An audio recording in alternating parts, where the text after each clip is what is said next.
Aku target nak duduk depan kamera ni dalam 5 tahun je lagi maksimum. Kalau tak jumpa juga orang yang boleh gantikan aku jual je channel ni, aku buat bisnes lain.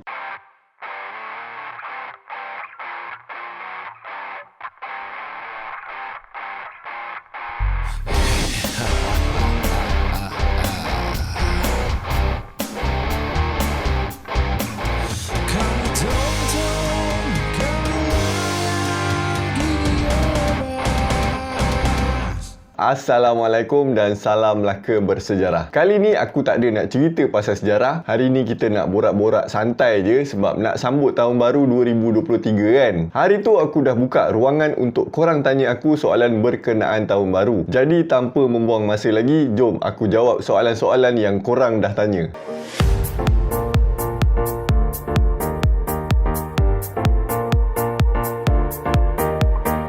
Soalan yang paling klise sekali setiap kali tahun baru. Azam Okey, aku ada dua benda je yang aku nak capai tahun 2023. Yang pertama, aku nak bina balik studio yang baru dan nak hire seorang video editor yang boleh tolong aku siapkan video-video aku. Aku masih lagi mencari-cari kedai untuk disewa dekat area iCrow dengan harga yang berpatutan. Kalau korang tahu mana-mana kedai untuk disewa dekat iCrow tingkat atas dah siap partition harga berpatutan, korang DM aku. Bagi nombor kontak ke, bagi tahu dekat mana ke. Yang kedua, aku harap aku dapat jumpalah seorang dua talent yang boleh bercerita untuk gantikan aku dekat sini. Hari tu aku dah jumpa dah dua orang, seorang lelaki, seorang perempuan. Lepas tu senyap je, tak ada khabar berita. So aku harap aku dapatlah jumpa orang yang betul-betul minat dalam bidang ni. Bukan hari-hari kena bercerita pun, mungkin seminggu atau 2 minggu sekali je. Kalau korang power, mungkin sebulan sekali je korang shoot video dengan aku. Itu je lah dua benda yang aku harapkan tercapai tahun 2023 ni.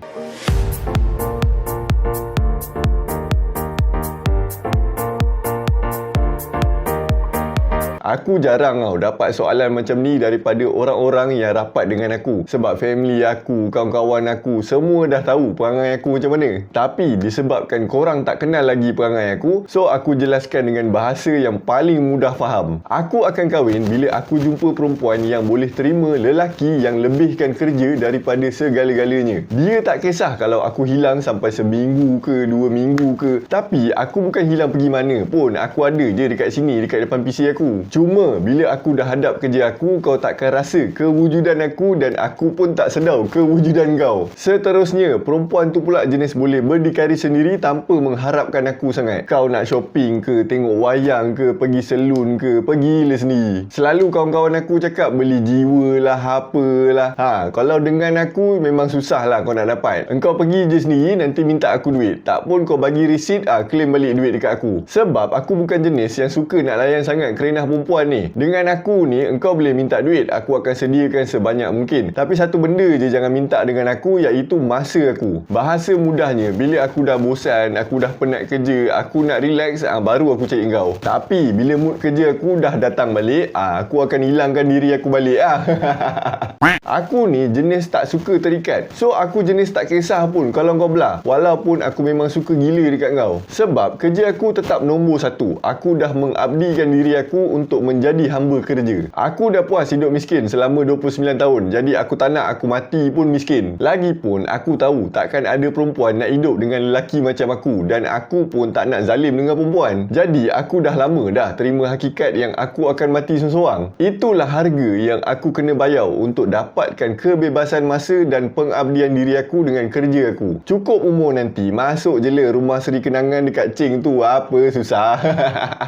Tapi aku tak menolak untuk kahwin. Cuma aku takkan ubah diri aku. Engkau yang kena adapt dengan cara aku. Kalau kau boleh adapt dan kita borak. Kalau kau tak boleh terima, kau cari lain. Jangan semak kepala aku.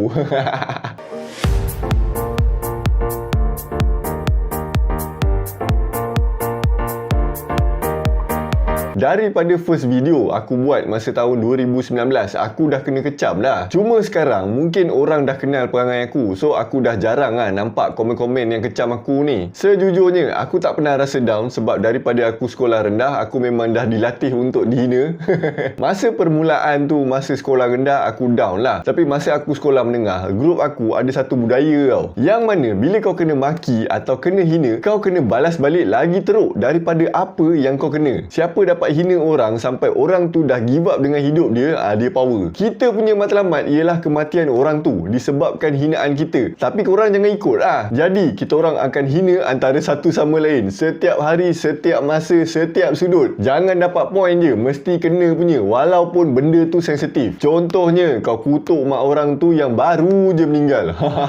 Kau tengok kejam tak kejam dunia aku masa sekolah menengah. So dalam game ni aku tak boleh koyak. Nanti dah kira aku kalah dengan dia orang. Aku ni pula jenis pantang kalah. Aku pernah kena serang dengan kakak member aku sebab hina adik dia kau-kau punya, sampai nak jadi kes polis bai. Lepas daripada kes tu, kita orang dah kurangkan budaya tu, tapi kita bergurau guna cara yang sama lah. Cuma kita buat secara face to face lah, tak pun dalam grup WhatsApp. Sebab kalau dah masuk social media, nanti orang lain baca, nanti jadi lain, nanti panjang cerita. Jadi disebabkan budaya ni, bila aku kena kutuk atau kena kecam, aku gelak je. Benda tu macam hiburan je untuk aku. Tapi habit lama aku susah nak buang. Jadi aku suka nak melawan balik. Aku suka now bermain dengan api. Cuma kaedah tu berbeza lah. Aku dah tak main dah hina direct macam dulu. Aku akan gunakan kaedah psikologi.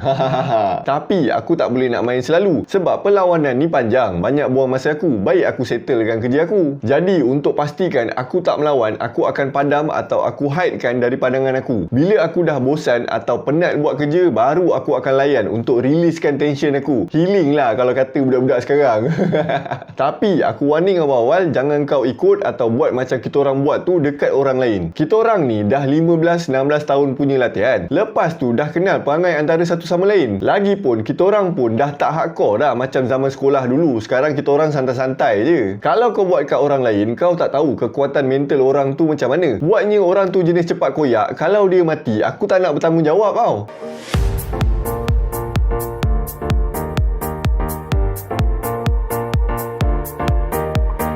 Penghalang terbesar untuk aku buat something ialah ketakutan aku pada kegagalan dan kerja yang tak sempurna atau bukan terbaik. Aku ni ada habit perfectionist. Jadi bila aku nak buat something, walaupun benda tu kecil, aku nak buat benda tu jadi perfect gila babi. Disebabkan aku ada habit perfectionist, aku paling benci bila aku fail atau kalah. Inilah satu-satunya benda yang boleh buat aku down gila babi. Dan aku akan jadi panas baran. Lepas tu perangai aku memang macam sial lah. Jadi bila aku anggarkan yang aku tak boleh buat benda tu jadi perfect, ataupun aku rasa yang aku akan fail, aku akan terus batalkan niat aku. Sudahnya aku tak mencuba langsung something yang baru. Tapi sekarang aku dah sedar, kalau kau tak fail, kau takkan jumpa jalan yang terbaik untuk berjaya. Cuma perangai perfectionist tu masih ada sikit-sikit, susah nak buang sepenuhnya. Pembakar semangat aku untuk aku buat video ni senang je. Bil api, bil air, internet data, hutang aku, rotek kereta, motor, Netflix. Bahasa mudahnya komitmen hidup aku. Kalau aku tak buat kerja, siapa nak tolong bayar semua komitmen aku? Engkau nak tolong bayar?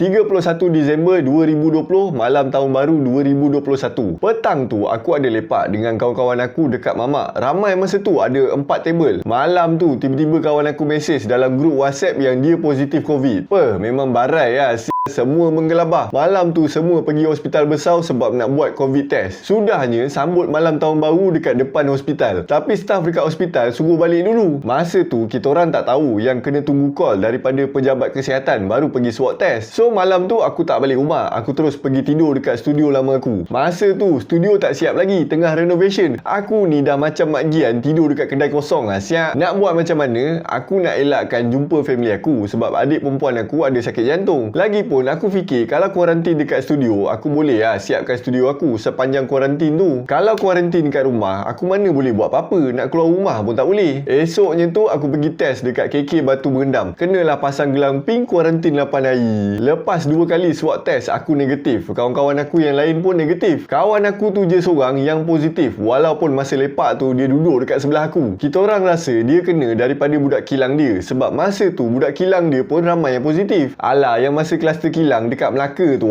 yang sampai Melaka kena PKPD 2 minggu dia punya pasal lah tu. So aku takkan lupa malam tu punya huru-hara. Semua orang mengelabah gila babi. Lepas tu masing-masing nak dekat-dekat pun dah takut nak salam member pun dah tak berani. Sebab semua malas nak kena kuarantin sampai seminggu lebih. Koyak mat.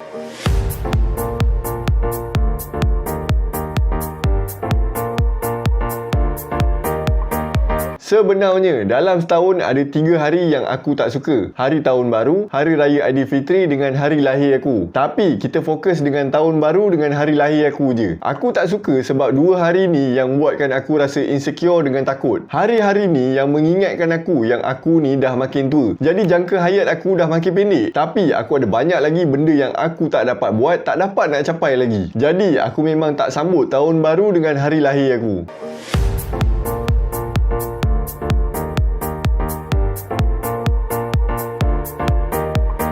Aku tak minum kopi, jadi satu-satunya pilihan yang aku ada ialah teh lah kan. Aku suka minum teh O ais. Kalau tengah cuaca sejuk, baru aku akan minum teh O panas. Aku suka menikmati teh O aku dekat mana-mana pun, selagi mana brother-brother aku ada dekat sekeliling aku. Lepak dengan diorang ni, minum air masak pun jadi sedap.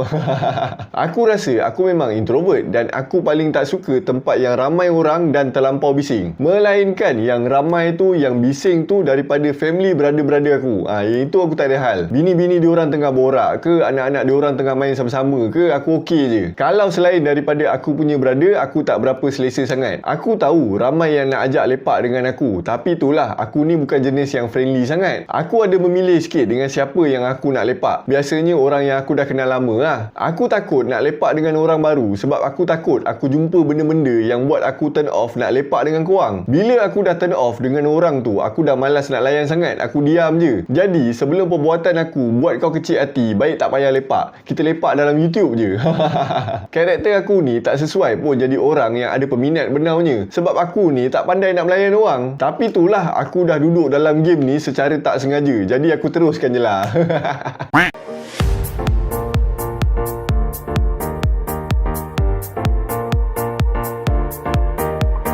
Kalau kau tanya aku, betul lah caranya tu. Kalau kau pergi kelab catur ke, kelab taekwondo ke, tak pun kelab renang. Kalau yang kelab malam tu tak betul lah membazir duit je. Selalunya malam tahun baru aku lepak kedai tom yam je dengan member-member aku. Sebab malam tahun baru ke, malam raya ke, malam merdeka ke, sama je bagi aku. Esoknya kena kerja juga. Kerja macam aku ni bukannya dapat cuti macam korang. Kalau tak kerja tak adalah duit.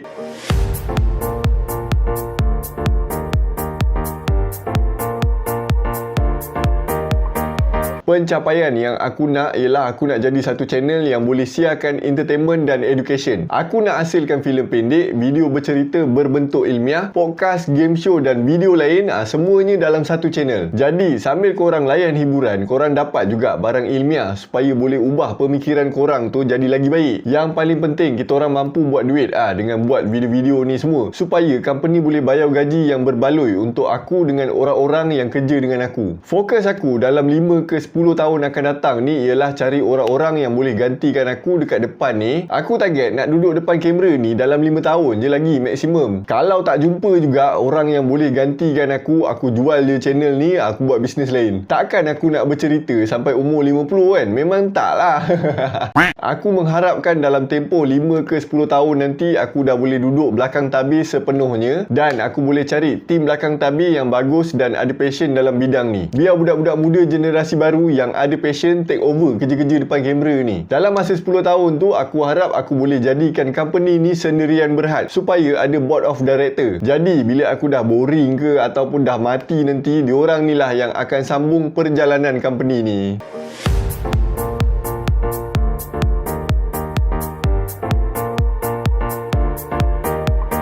Kunci terbesar untuk jual barang ialah keyakinan diri kau. Bila kau dah confident dengan barang kau, baru orang nak beli barang yang kau jual. Kalau kau sendiri tak yakin dengan barang kau, macam mana orang lain nak yakin dengan barang kau? Jadi, macam mana nak dapatkan confident tu? Dengan ilmu lah. Macam mana nak dapatkan ilmu tu? Aku rasa semua orang pernah dengar ungkapan membaca jambatan ilmu. Jadi, dengan membaca, kau akan dapat banyak ilmu dan pemikiran kau pun akan lebih meluas. Bila kau dah yakin, baru kau develop cara kau nak deliver, nak santai ke, nak serius ke, nak lawak ke. Cuma aku tak faham satu jenis mindset daripada satu komen yang aku pernah baca. Dia cakap dia malas nak membaca sebab bukannya nak ambil exam pun. Percayalah cakap aku, kalau kau membaca cuma sebab exam, benda tu akan jadi sia-sia je. Sebab ilmu tu tak lekat. Membaca atau cari ilmu bukan untuk exam, tapi untuk pengetahuan diri kau sendiri. Ubah mindset kau, belajar untuk sukakan ilmu pengetahuan. Automatik kau akan suka membaca. Satu lagi, bila kau ada effort dalam proses bacaan kau, kau akan lagi senang ingat apa yang kau baca. Contohnya, masa membaca tu kau tak faham satu perkataan, kau berhenti kejap, kau Google kejap apa maksud perkataan tu. Lepas tu mesti kau akan selalu ingat perkataan tu.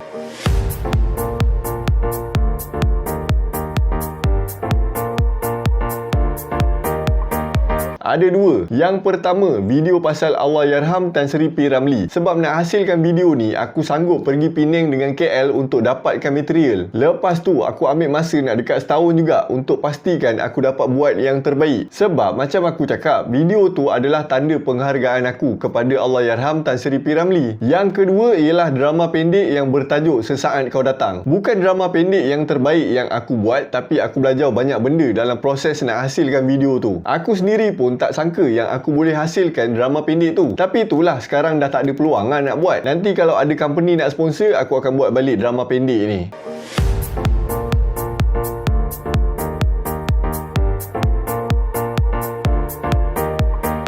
Setakat ni, aku akan banyak collaborate dengan Santai Chill je sebab hari tu aku ada meeting dengan diorang untuk planning 2023. Selain tu, tak ada lagi mana-mana YouTuber ke TikTokers ke yang ajak aku collaborate. Kalau company tu untuk job je lah, tapi job seterusnya belum tahu lagi sebab tak bincang lagi. Bulan 1 nanti baru aku start meeting balik dengan company-company ni. Bulan ni aku nak rehat dulu daripada job.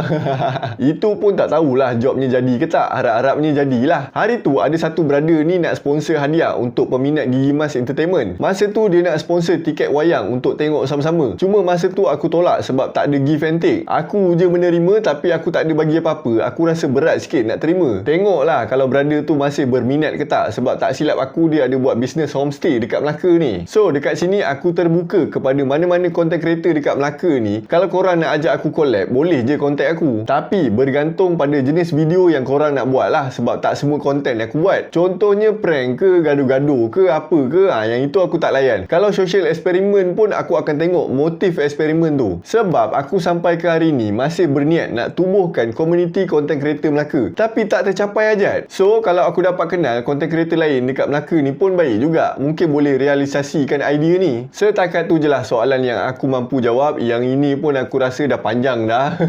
Jadi sempena tahun baru ni, pertama sekali aku nak minta maaf di atas segala kekurangan dalam video-video aku sepanjang tahun 2022 ni. Mungkin aku ada terkasar bahasa, tersalah fakta ataupun penyampaian aku ada yang tak berapa nak best. Lepas tu aku nak ucapkan terima kasih dekat korang sebab menyokong Gigi Emas sepanjang tahun 2022 sampai dah dapat silver play button dah. Dan aku harap korang akan terus menyokong Gigi Emas Entertainment untuk tahun 2023. Korang doakan segala perancangan aku tahun depan dapat dijalankan, termasuklah merchandise daripada Gigi Emas Entertainment. Dan aku nak ucapkan terima kasih kepada sesiapa yang bagi hadiah melalui button Super Thanks. Aku sangat hargai pemberian korang. Aku harap tahun 2023 ni akan menjadi tahun yang baik untuk kita semua, walaupun tahun depan dijangkakan akan menjadi tahun yang agak mencabau dari segi ekonomi. Teruskan berusaha, banyakkan berdoa, jangan putus asa dan yakin dengan rezeki yang Tuhan bagi. Jangan lupa follow semua social media Gigi Emas Entertainment, Instagram, Facebook, TikTok, Twitter. Sampai situ je lah yang aku nak cakap. Aku nak minta maaf sekali lagi kalau aku ada terkasar bahasa ataupun penyampaian aku kurang bagus hari ini. Terima kasih sebab sudi meluangkan masa untuk menonton video aku malam ni. Kita berjumpa lagi dalam video yang seterusnya. Assalamualaikum dan salam Melaka bersejarah. Selamat tahun baru 2023.